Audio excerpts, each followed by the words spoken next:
So everybody want to know how I keep whipping up everything so fast while being a CEO and a full-time artist. I'm sitting here trying to tell you that's Terrence, man.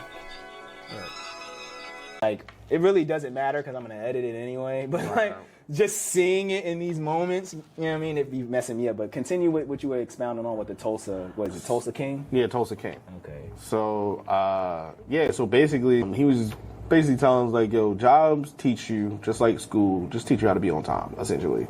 He was like, because you can't start any business and not be on time for stuff. Time is valuable. Time is important.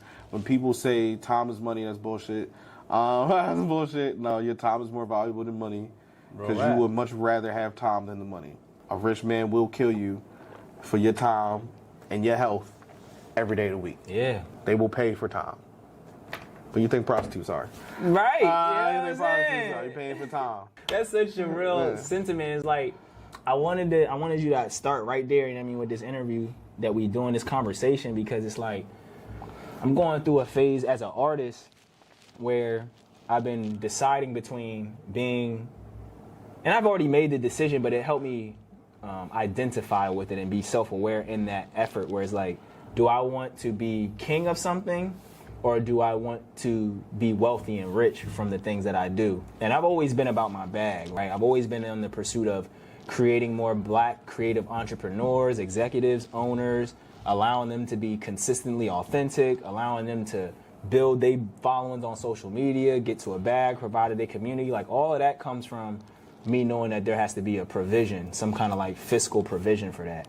And then so inherently I already be knowing and feeling and anointing my kingdom and my royalty. Like, I come from good parents, they work hard. I understand like what they sacrificed and built for me to have, and then it's important for me to continue to build on that. So I'm not ever really seeking out that level of validation, you know what I mean?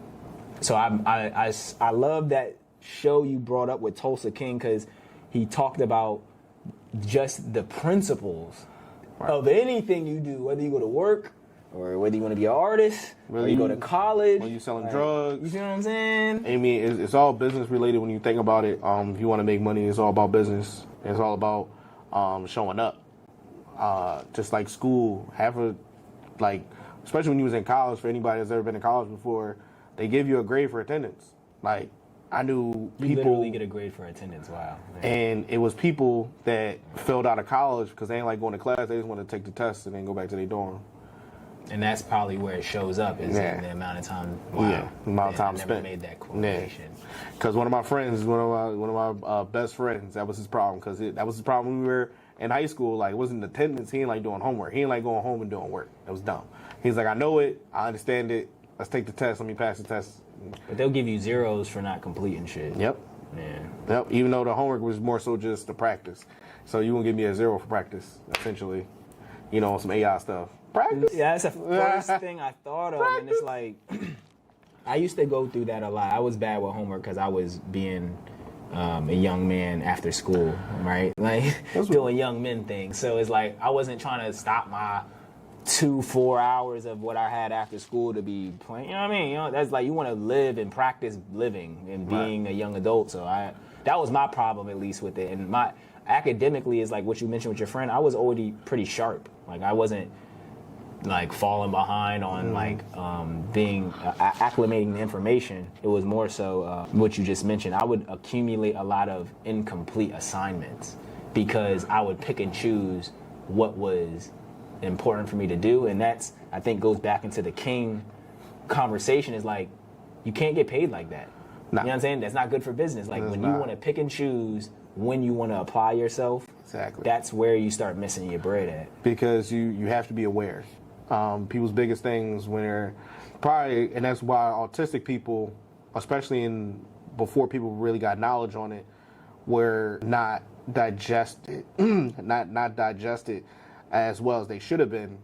One of the main things autistic people don't do is look you in the eye. And that's how you know somebody's talking to you. A lot of times you look them in the face, right? And that's what you learn especially when you're a man. You're a kid too. Yeah, you better be looking somebody in the face, when you're talking to them. But, see, that doesn't mean that they're not listening. It's just that it's so many neural synapses going off in their head. They're paying attention to so many different things. That's what I was just saying about the camera. I'm like, I'm all the way into the content of YouTube when I see that. Like my mind is like, so it's like, yeah, I can totally vouch, and I can acknowledge that that's real as fuck. So you have that situation of people not like, oh my God, you're not paying attention. Like I used to be a preschool teacher, and we had a couple autistic kids, and they ranged in the in scale. Right. So we had the spectrum. So some kids were highly functioning. So that's the kids that they might be fidgeting or looking around, but they can function in the world for the most part. Yeah. Like they don't need actual assistance. And then you have people on the other side, the way into that where you need assistance 24/7. Meaning that you can probably be living with your parents for forever, or some type of doctor, nurse. But a lot of the kids we had were high functioning, or like kind of in the in between. Yeah. So, but they were kids. It was a preschool, so. They already need assistance anyway, right? So one girl, she had to have a special pillow because I don't know if people know autistic kids, the sensory perception is different. Okay. So I didn't know that. I guess I'm not familiar. So that pillow had a specific feel to it. So, but it calmed her. Okay. Because of the feel, because you feel something different. Kind of like when you get high and things taste different. And then he was like, I can taste all the, like, I had Girl Scout cookies, but I've never had Girl Scout cookies like that before. You like, just chose the right thing, It was different. Like, I was like, this is the best thing I've ever tasted. Like, Girl Scout cookies are the only cookies that don't require any, like, milk or any added, like, you just can eat those. They're just delicious. All of them are delicious. Right. Unless you like allergic to nuts or something. But then you have the other side of it where they, of course, don't look you eye to eye. They don't like physical touch at all. One kid, he was in my class. He would just be looking around essentially, but his thing was he would dart in the hallway because he liked when I went to go get him. Like it was he went to the same cubby every time the cubby's in the hallway, and then it would be funny because he memorized all the kids' names in the classroom. Yeah. But he'd come in, be taking his jacket off, and just be reading. And he'd just be saying, you could hear him, it's like Jackson, Johnson, and he knew every kid's first and last name. Man. So by himself, so he had his own one-on-one teacher for about like an hour or two a day. And he was great. Like by himself, amazing. Like, what's that? Oh, that's a triangle. That's a rhombus. Like he was way more advanced than a lot of the kids. But in groups, because that's the other part about autism people don't know, is the auditory sensory situation where they hear sounds like a lot louder than people. So that's why you'll see certain kids with headphones on in crowds. Same thing with people with anxiety. Like you don't like it. Nah, he don't like trust me, like that's what I'm saying. As I'm listening, I'm so intrigued by this because I'm like, wow, this is resonating a lot with me. And a lot. I've never been like, I've never been clinically diagnosed with any of that stuff. So I'm like, I actually don't really go to the doctor enough either. So that's interesting. Black men don't. Yeah, I was about to say, it's like we don't in general. I probably need to like be more aware of that, and that's why it's so intriguing. Because like you said, whether it's just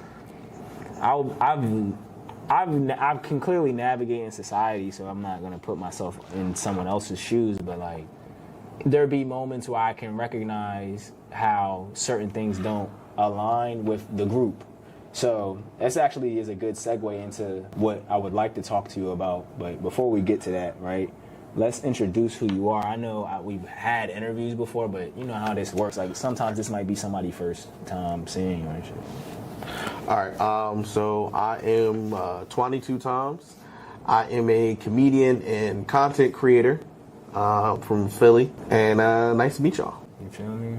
So it's like the point of what we're gonna start from the beginning, then we're gonna get to where we want to go. We got about we got 59 minutes, so we got enough time to cover this, right? So it's like I want to start with our creative journey, because we were talking a little bit before this, and we uncovered like we pretty much got into the game of taking these things seriously around the same time. So like when I came to Philly in 2017, I had a couple rhymes written.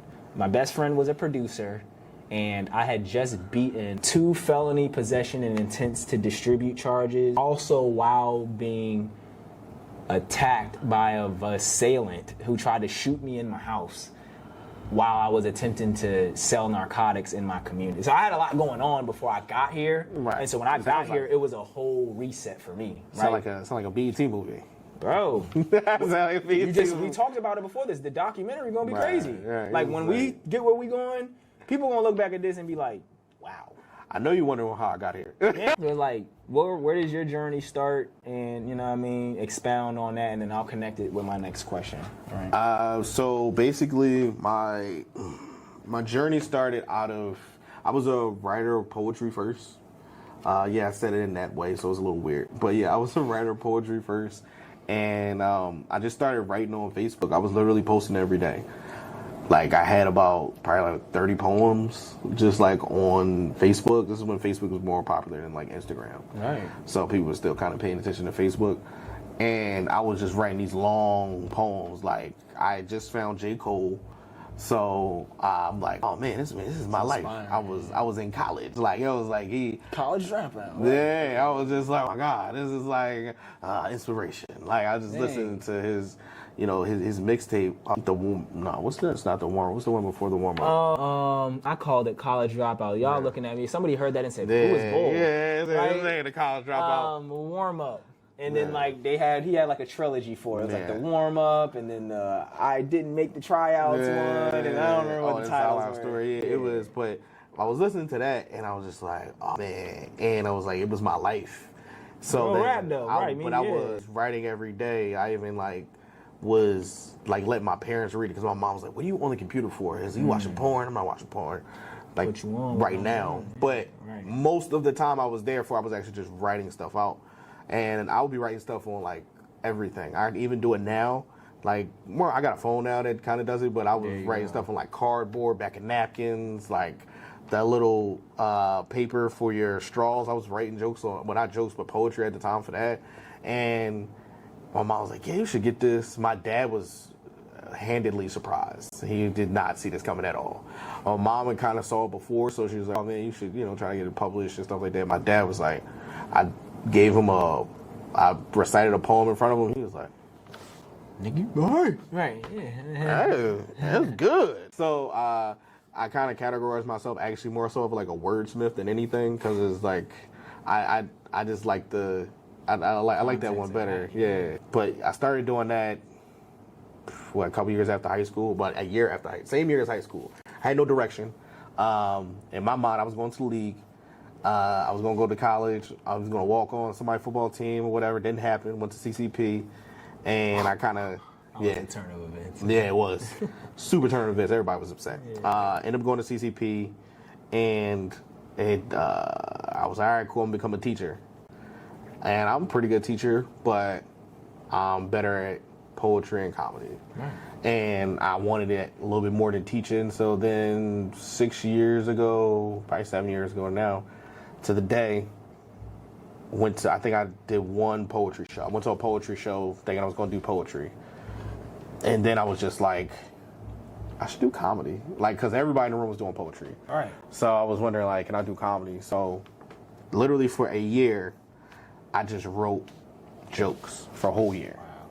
So didn't recite it to anybody. It's like an artist that just you record music and, you hear Wayne got 2,000 songs, 200,000 songs. Like, God damn. It was, but that's basically was me. And then first time I hit a stage was Voices in Power. That's a good one off, right? That's an amazing place. Shouts out to Lewis, you feel me? So